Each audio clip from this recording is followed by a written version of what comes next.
ఏ దిశగా ఉందో నేను చూపిస్తాను రా అని బాల్కనీలోకి తనను తీసుకొని వెళ్ళి సముద్ర తీరాన ఒక ప్లేస్ని రమాదేవికి చూపిస్తూ అదిగో మణిహారం ఇప్పుడు అక్కడే ఉంది అని ఖచ్చితంగా చెప్తాడు. రాజగురువు గారు అంత ఖచ్చితంగా చెప్పేసరికి రమాదేవి షాకింగ్గా రాజగురువు గారి ఫేస్ని చూస్తూ ఉంటుంది. ఇక గురువుగారు అక్కడి నుంచి వెళ్ళిపోయిన తర్వాత రమాదేవి ఆలోచనలో పడుతుంది. అంటే ఇంతకు ముందు వెలుగులు వచ్చింది మణిహారం నుంచి అన్నమాట.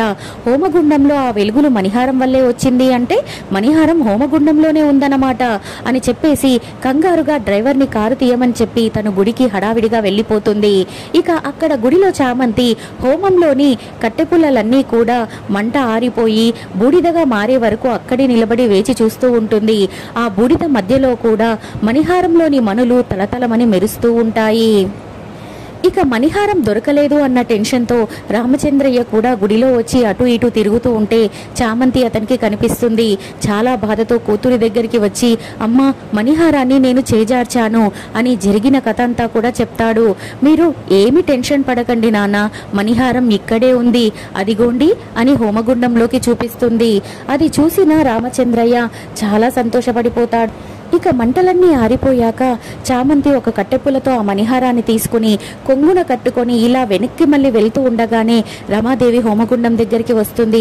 ఆ హోమగుండంలో రాజమణిహారం యొక్క ముద్ర అలాగే పడి ఉండడంతో దాన్ని చూసిన రమాదేవి చాలా షాక్ అయిపోతుంది. అంటే గురువుగారు చెప్పిందంతా కూడా నిజమే, మణిహారం నన్ను వెంబడిస్తుంది. ఇలా వెంబడిస్తుంది అంటే అర్థం ఏంటి? మణిహారం నాతో ఉండాలని కోరుకుంటుంది. కానీ గురువుగారు చెప్పినట్టు ఏదో దోషం ఉన్నట్టుంది. ఈ రోజు రాత్రికి శివరాత్రి జాగరణ నేను చేశాను అంటే నా దోష పరిహారం జరిగిపోయి మణిహారం నా చెంతకి చేరుతుంది అని ఎంతో సంతోషంగా సంబరపడుతూ గట్టిగా మాట్లాడుకుంటూ ఉంటుంది.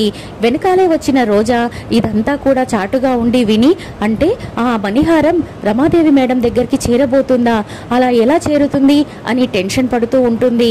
ఎందుకంటే ఆ మణిహారాన్ని తనే తీసుకొని వచ్చి రమాదేవికి ఇచ్చి ఆ ఇంటి కోడలుగా అడుగు పెట్టాలి అన్నది రోజా యొక్క ఆలోచన. కానీ ఆ మణిహారం రమాదేవిని వెంబడిస్తుంది అని తెలుసుకోగానే రోజా అసలు చాలా టెన్షన్ పడిపోతుంది. ఇక ఆ మణిహారం ఎక్కడుందా అని ఆలోచిస్తూ ఉంటుంది. ఇంతకు ముందు హోమగుండంలో ఉంది అంటే దాన్ని ఇక్కడికి తీసుకొచ్చింది ఎవరు, ఇప్పుడు హోమగుండం నుంచి దాన్ని తీసుకెళ్ళింది ఎవరు అని రోజా బాగా ఆలోచించిన తర్వాత చెల్లెలు అక్కడ కంగారు పడుతూ ఉండడాన్ని గుర్తుకు తెచ్చుకుంటుంది. చామంతి చాలా టెన్షన్ పడింది. అంటే మణిహారం ఖచ్చితంగా చామంతి దగ్గరే ఉంది అని కోపంగా గెస్ట్ హౌస్కి వెళ్ళిపోతుంది. ఇక అక్కడ చామంతి జరిగిందంతా కూడా తలుచుకుంటూ లాన్లో ఒక చైర్ దగ్గర కూర్చొని ఆలోచిస్తూ ఉంటుంది. ఇక అక్కడికి వచ్చిన రోజా కోపంగా చామంతిని చూస్తూ నిలబడితే అక్క ఎప్పుడొచ్చావు అని పలకరిస్తూ ఉంటే అసలు నన్ను అక్క అని పిలవద్దని చెప్పాను కదా అని గట్టిగా అంటుంది. అదేంటక్క అందరూ ఉన్నప్పుడు పిలవద్దు అంటావు, ఎవరైనా చూస్తున్నా పిలవద్దు అంటావు, ఇక్కడ ఎవ్వరూ లేరు కదా, ఎవ్వరూ లేనప్పుడు కూడా పిలవద్దు అంటే నువ్వు నాకు అక్కవి కాకుండా పోతావా? అక్కని అక్క అని పిలవకుండా ఇంకేమని పిలుస్తారు అని అడుగుతుంది. ఇప్పుడు అదంతా పక్కన పెట్టు, ముందు ఆ మణిహారం ఎక్కడుందో చెప్పు అని గట్టిగా నిలదీస్తుంది. ఆ మాట విన్న చామంతి ఫస్ట్ షాక్ అయిపోయినా సరే తరువాత తేరుకొని మణిహారమా, అది నా దగ్గర ఎందుకుంటుందక్క, దాని గురించి నాకేం తెలుస్తుంది అని కవర్ చేయాలని చూస్తుంది. కానీ రోజా మాత్రం లేదు, ఆ మణిహారం నీ దగ్గరే ఉంది. ఇంతకుముందు హోమం జరిగేటప్పుడు నువ్వు ఎంతగా కంగారు పడ్డావో నేను చూడలేదనుకున్నావా? నీ కంగారులోనే నాకు అంతా అర్థమైపోయింది. ఆ మణిహారం ఖచ్చితంగా నీ దగ్గరే ఉంది, ఎక్కడ దాచిపెట్టావే చెప్పు చెప్పు అని గట్టిగా నిలదీస్తూ ఉంటుంది. అక్క నీకు నేను అబద్ధం ఎందుకు చెప్తాను, రాణివారి దగ్గర ఉండాల్సిన మణిహారం నా దగ్గర ఎందుకుంటుందక్క? ఆ బొమ్మ మీద నేను నిజంగానే అప్పుడు రాణివారి దగ్గర నేను క్లోజ్గా ఉండడం వల్ల ఆ మణిహారాన్ని చూసి అది గుర్తుకు తెచ్చుకొని మరీ వేశాను అని ఏదో ఒకటి చెప్పబోతూ ఉంటే నేను కూడా ఆ మణిహారాన్ని రాణివారి దగ్గర అంతే దగ్గర నుంచి చూశాను.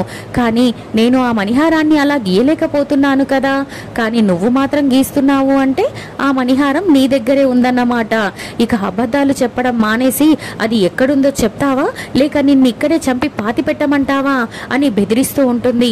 అక్క తీరుకి ఏం చేయాలో అర్థం కాని చామంతి అక్క కళ్ళల్లోకి కళ్ళు పెట్టి మరీ కోపంగా చూస్తూ ఉంటుంది, కంగారు పడుతూ ఉంటుంది. ఇదంతా గమనించిన రోజా చెప్పు ఆ మణిహారం ఎక్కడుంది అని చామంతిని గట్టిగా కొడుతుంది. అదేది పట్టని చామంతి చామంతి బాధపడుతూనే, నా దగ్గర అయితే లేదక్క, ఆ మణిహారం నా దగ్గర ఎందుకుంటుంది అని ఏదో ఒకటి చెప్తూ ఉంటుంది. నువ్వు ఇలా చెప్పవే, నిన్నిప్పుడే చంపేస్తా అని మళ్ళీ చెయ్యి ఎత్తబోతూ ఉంటే అప్పుడే ప్రేమ్ వచ్చి రోజా చెయ్యిని గట్టిగా పట్టుకొని ఆపేసి వెనక్కి తోసేస్తాడు. అసలు ఏమనుకుంటున్నావు నువ్వు, తనని ఎందుకు కొడుతున్నావు అని గట్టిగా అడిగేసరికి ఏం చెప్పాలో అర్థం కాని రోజా కంగారు పడుతూ, అంటే నా వాలెట్ కనిపించలేదు, అది తనేమో తీసిందేమో అని నేను డౌట్గా అడిగాను అని రోజా అంటుంది.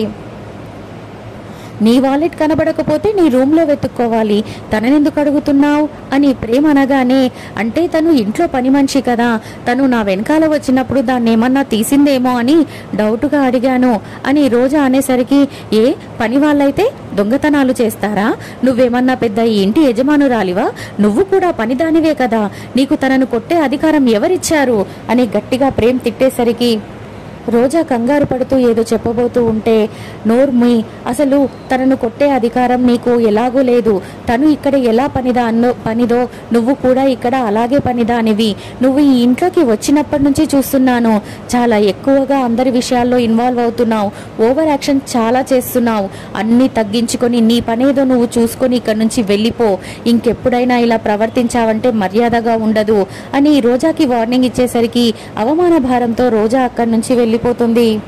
ఇక చామంతి వైపుకు తిరిగిన ప్రేమ్, ఎందుకు తను అలా కొడుతూ ఉంటే అలాగే చూస్తూ ఉన్నావు, నువ్వు కూడా తిరిగి కొట్టకపోయావా అని అడుగుతాడు. అదేంటి బాబు అంతలా తన మీద కోపడ్డారు, తను వెళ్ళి అరుణ్ బాబుకి కనుక చెప్పిందంటే మీ ఉద్యోగం పోతుందేమో అని కళ్ళల్లో కన్నీళ్లు పెట్టుకుంటూ మరి చామంతి అడుగుతుంది. అరుణ్ బాబుకి అమ్మగారికి ఏం చెప్పాలో నాకు తెలుసు, వాళ్ళు అడిగినప్పుడు నేను చెప్పాల్సిన సమాధానం నేను చెప్తాను, నా గురించి నువ్వు అంతలా ఆలోచించకు, ఇంకోసారి తను గనక నీ జోలికి వచ్చిందంటే తనను బాగా చితకబాది పంపించేసేయి, అర్థమవుతుందా అని గట్టిగా చెప్పేసి ప్రేమ అక్కడి నుంచి వెళ్ళిపోతాడు. అక్క తీరును తలుచుకుంటూ చామంతి కుమిలి కుమిలి ఏడుస్తుంది. ఇక రాజగురువు ఏ స్పాట్ అయితే చెప్పారో ఆ ప్లేస్ దగ్గరికి వచ్చిన రామచంద్రయ్య ఎదురు చూస్తూ ఉంటాడు. చామంతి కూడా తండ్రిని కలవాలని ఒడ్డున నడుచుకుంటూ వస్తూ, అలాగే అక్క చేసిన పనులకి బాధపడుతూ కన్నీళ్లు పెట్టుకుంటూ ఆలోచిస్తూ వస్తూ ఉంటుంది. వీళ్ళిద్దరినీ ఒకరు చేరుకునే లోపు అటువైపుగా ఉపేంద్ర కూడా సముద్రంలో నుంచి రాజగురువు ఏ స్పాట్ అయితే చెప్పాడో ఆ స్పాట్ రీచ్ కావడానికి అతి వేగంగా వస్తూ ఉంటాడు. ఇక కాసేపటికి చామంతి తండ్రిని చూసి తండ్రి దగ్గరికి వెళ్ళి ప్రేమగా మాట్లాడుతూ ఉంది. చామంతి చెంప కమిలిపోయి ఉండడంతో ఏమైందమ్మా అని కంగారుగా రామచంద్రయ్య అడుగుతాడు. ఇక ఏం చెప్పాలో అర్థం కాని చామంతి అక్క అని ఆగిపోతుంది. నేను మాట్లాడుతూ ఉంటే చెప్పవేంటి, అసలు ఏమైంది అని బాధగా అడిగేసరికి, ఏమీ లేదు నాన్న, నేను ఇల్లు దులుపుతూ ఉంటే బీరువా మీద నుంచి ఫ్లవర్ వాస్ పడింది, అందువల్ల చెంపంతా కమిలిపోయింది అని చెప్పగానే, అది కాదమ్మా, ఆ ఇంట్లో మనుషులు కొంచెం తేడా అని చెప్పావు కదా, వాళ్ళు మళ్ళీ నిన్ను ఏమైనా కొట్టారేమో అని అడిగాను అని రామచంద్రయ్య అనగానే, అలా నన్ను ఎందుకు కొడతారు నాన్న, ఊరికనే కొడతారా, ఏమీ లేదు, నిజంగానే ఫ్లవర్ వాజ్ పడింది, నన్ను నమ్మవా నాన్న అని చామంతి తండ్రిని నమ్మించేస్తుంది. సరేనమ్మా, ఈ మణిహారానికి ఎలాగైనా సరే మనం పూజ జరిపించాలి అని రామచంద్రయ్య అనగానే, నాన్న దీన్ని ఇప్పుడు దాచిపెడితేనే మనం ఎవరికంట పడుతుందా అని టెన్షన్ పడుతున్నాం, అలాంటిది ఇంతమంది ప్రజలున్న ఆ దేవాలయంలోకి శివునికి అర్పించి మరి అతనికి అలంకరించి మరి మనం ఎలా పూజ చేయిస్తాం అని చామంతి షాకింగ్గా అడుగుతుంది. ఎలాగైనా సరే పూజ జరిపించే తీరాలమ్మా, ఖచ్చితంగా పూజ జరగాల్సిందే అని రామచంద్రయ్య చెప్పేసరికి చామంతి తండ్రికి నచ్చజెప్పాలని చూస్తూ ఉంటుంది.